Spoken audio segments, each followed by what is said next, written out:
Hey, what is up everyone? Kolst here, and we are back for the second card review for the mini set for Showdown in the Badlands. And before we get into that though, one quick thing is that there was what appears to have been a possible leak of the rotation. So that's why I have the cards pulled up right here. Because if you go to the official Blizzard website, this is under current arena cards, you can see some cards that are not currently in arena, such as like Devolving Missiles, for example, right? This was Scholomance Academy. And there are some other cards that are from other sets as well, but just to cut to the chase right now, we do know that there at least should be a rotation as of the mini set. There basically always is. It's always the set and the mini set, if you're not aware, where they do the rotations. And the sets that are in, according to this, are the same as the current sets, except they've removed the two older sets, Descent of Dragons and Saviors of Oldham, and they have added in Scholomance Academy and Fractured Trek Valley. I don't want to talk too much in depth about this right now. This isn't the purpose of this video, but just a couple of things to note just about these sets. A few of the mechanics coming back, like Spellburst is from Scholomance.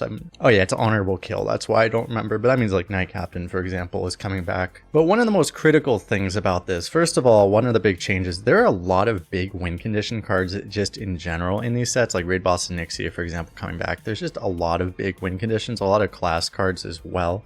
But as well, I think the classes that are going to be getting the most help from this rotation are very likely to be Mage, Priest for sure, and then maybe also Warrior. Warrior's getting a lot of taunt synergy as well. So we may be in a very suddenly control heavy meta right now. Very attrition style that may be in the works for us. We're going to find out. Again, this is not confirmed. I do not have any confirmation of this at all, but it very much looks like it is the rotation because, for example, like Badlands cards are in, so it's not like this is an old rotation they just accidentally put back into the library. It very much seems like it's the new sets. And again, we should be finding out officially what the rotation is this week, but it would be Thursday as a scheduled time for the mini set to come out where it actually goes live. So by the way, if you have a arena run open, it will get canceled. And if you don't have an arena run opened, you should go start one so that you can get a free ticket. Because if you leave it open, it'll get retired automatically and you'll get your money back basically. So make sure you do that. But with that, let's jump into the actual card review here. The classes we're going to be covering today are going to be mostly, I believe, not all the cards for these classes. I guess this is the third day of reveals. It's Mage Hunter, Death Knight, and Paladin are the classes we're going to be covering here. First, we have some of the mage cards, and one mage card and one Mage Hunter card. The first one, Summoning Ward, the new Mage Secret, 3 mana. When your turn starts, summon a copy of your highest cost minion.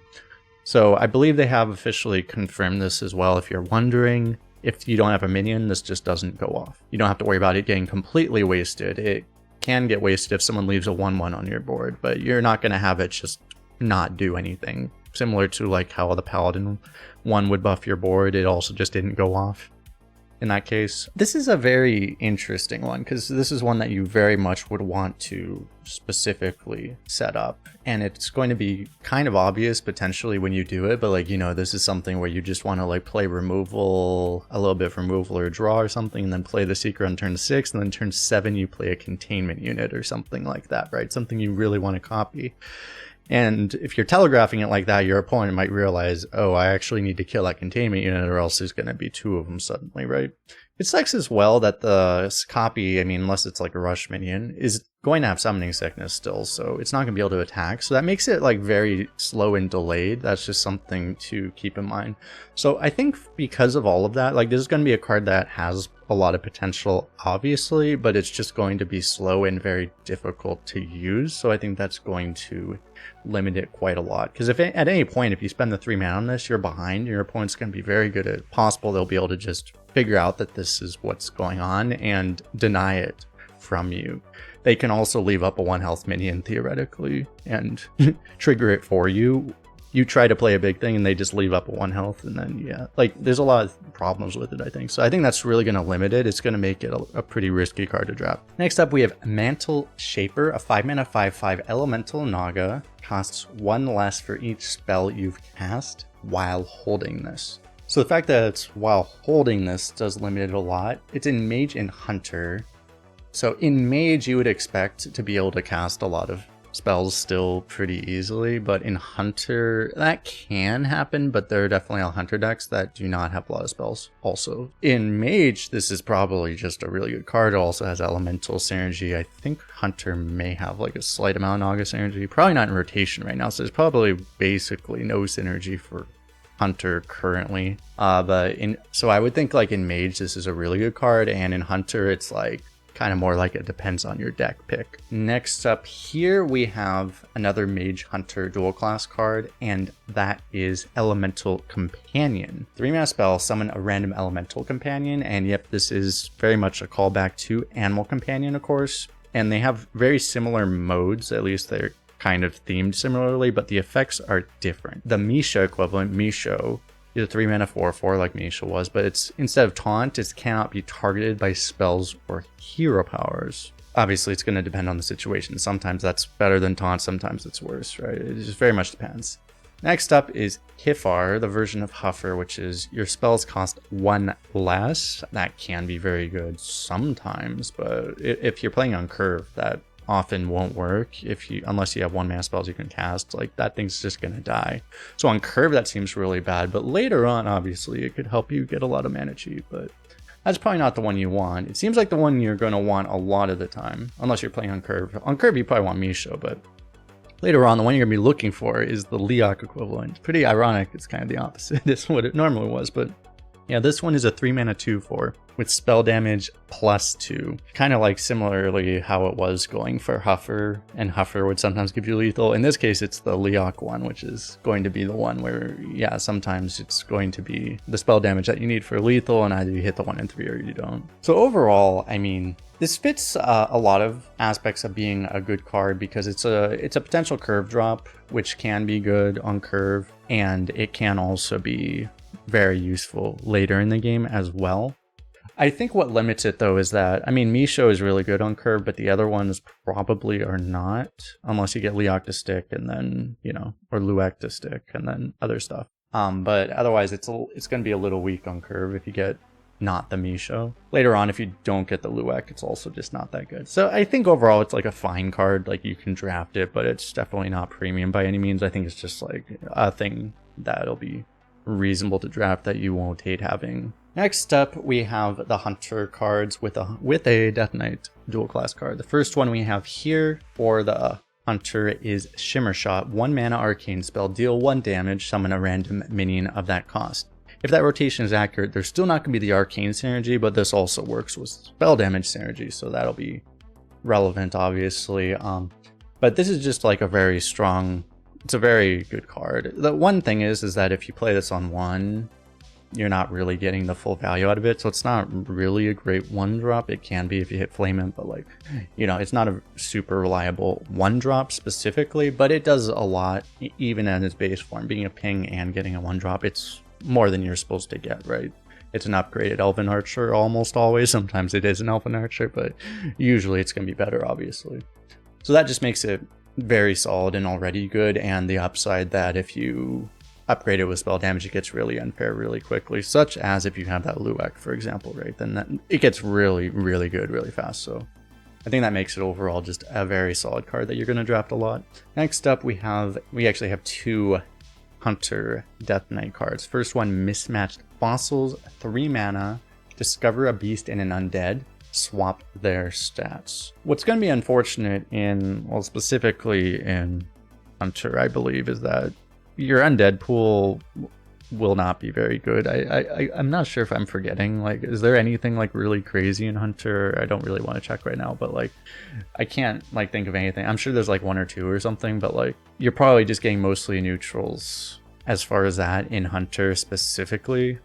And in Death Knight as well, you're probably getting mostly neutral beasts. So what's going to be awkward about this card is that you're going to be getting probably a dud on 1. You're paying 3 mana up front, and then you're going to try to get like an actually good card off of the one that matches your class's synergy, a beast in Hunter or an undead in Death Knight, and then you're just going to be trying to get the biggest stats on the other one. So then you're paying 3 plus whatever the price of the card is to get one really overpowered thing and then one thing that's completely unplayable garbage, right? That's probably how you're going to be using it, I think.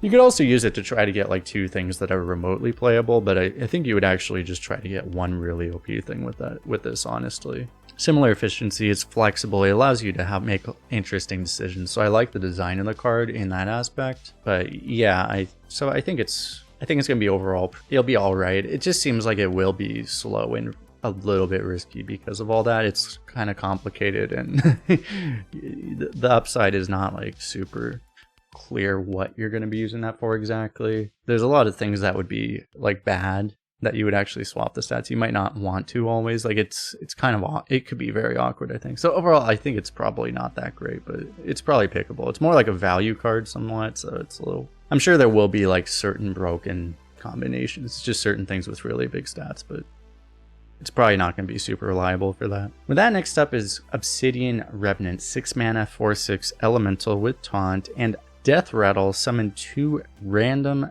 Death Rattle minions that cost 3 or less. I mean, this one's pretty straightforward. This is just really, really strong. I think Mountain Bear was actually rotating back in this in this rotation, assuming it's correct. I mean, this is just a power crept Mountain Bear, right? I guess it's not as much taunt, so like Mountain Bear could theoretically keep you alive from a lot more damage. This doesn't do that exactly, but this is a mana cheaper, and it's probably better. You can low roll. You could get like just garbage 1 mana Death Rattles. There are going to be things like that, I'm sure.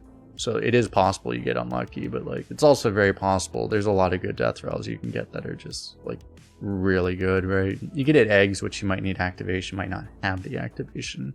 That could be awkward. But like still, even if you whiff one, like this is still just a lot of value. You don't need a lot of value of those Death Rattles for this to be, even by modern standards, a very efficient card. So I think this is a very, very good card. With that, the last group we have here, this is Death Knight with Paladin. The first card, the pure Death Knight card, the Quartzite Crusher. 4 mana, 3/3 weapon, which is in 1 Blood Rune and 1 Frost Rune, another mixed rune card. I don't think they've had one with, or they haven't had much with this combination specifically, but this is a very strong arena combination, at least currently. So it's a 4 mana, 3/3 weapon with Lifesteal. Freeze any character damaged by your hero. If you're in this is a brutal card if you're in any kind of face race against another weapon class, because suddenly you just perma-freeze their face and you're just stealing a bunch of, I mean, this is 18 Hell Swing for 4 mana. That's insane. Then the fact that you can also freeze their face.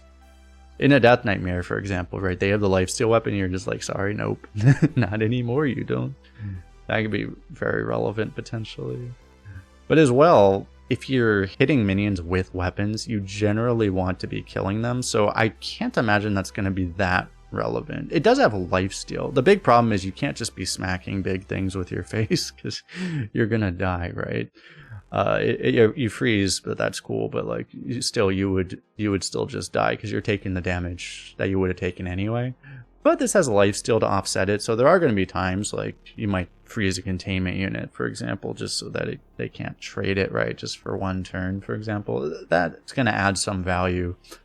But overall, I mean, I think this is just a 4 mana 3/3 weapon with lifesteal, which is probably, at its base, probably better than, you know, they have the 6 mana 5/2 weapon. Like, this is 9 damage. It's slightly less burst, obviously, but it's can't kill quite as big of things, but it's a lot more efficient than the Death Knight 6 mana 5/2 lifesteal weapon, and it has that freeze effect, so it's just very, very strong. It does too much to not be good, so it's a good card is the point. Now, speaking of containment unit, the next card we have here is Prosthetic Hand. This is a dual class card for both Death Knight and Paladin.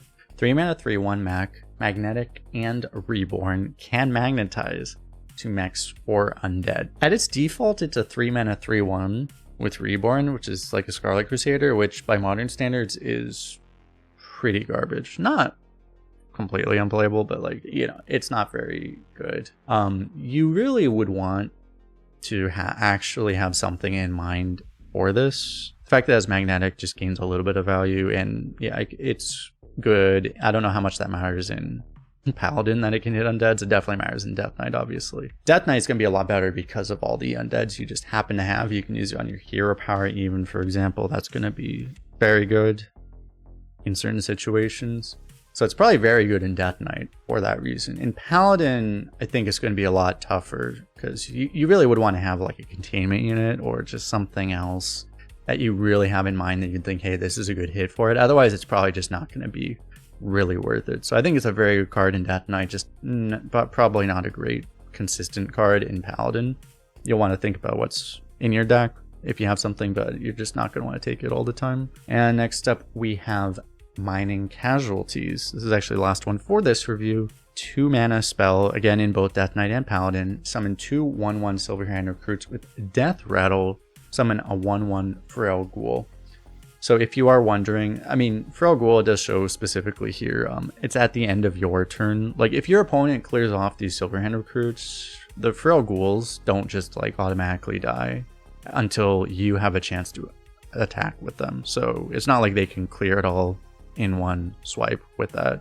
They would need to clear it off completely. It's a lot of stats, like theoretically, I mean, it's kind of like 4/4 in stats for 2 mana, which is very good, although it's a little awkward, right? It's also just like, for that reason, it's more of an annoying board and it's some delayed initiative more than it is like actually like a lot of like true stat value. Specifically for Paladin, like having the ability to have these just annoying things that can't be cleared is good for buffs to activate, but also good to have some of that kind of initiative that they don't typically have. So in this case, the other one I said was a much better Death Knight card. This one is probably going to be a much better Paladin card, just for that reason. Death Knight, especially if you're Unholy, just has other ways of doing this kind of thing, but it's still definitely fine and pickable in Death Knight too. But I think I would value it higher in Paladin. In Death Knight, more like a just kind of a decent card, but in Paladin, I think it's actually quite good. So you're going to want to draft it a lot. But with that, again, let me know what you think in the comment section below for these cards. Overall, I think basically, I mean, all these cards were mostly pretty good. Mismatched, I'm not entirely sure about, but none of these were like completely bad, right? Summoning Ward Secrets tend to be pretty bad too, but like other than that, I mean, these were a lot of strong cards. A lot of strong cards just in the set in general. So yeah, let me know what you think. Again, hit the like button, subscribe, comment, all those things as well. And oh, by the way, for people that stuck around, if you are wondering, like I probably won't get to actually doing a review of the sets rotating in, but like, yeah, I will mention though, if you want to look at the card reviews from back then, those are still available in the card review playlist, so you could check those out if you wanted to. But yeah, gonna record the next review as well. Appreciate everyone hanging out. We'll see you guys in the next one. Peace out.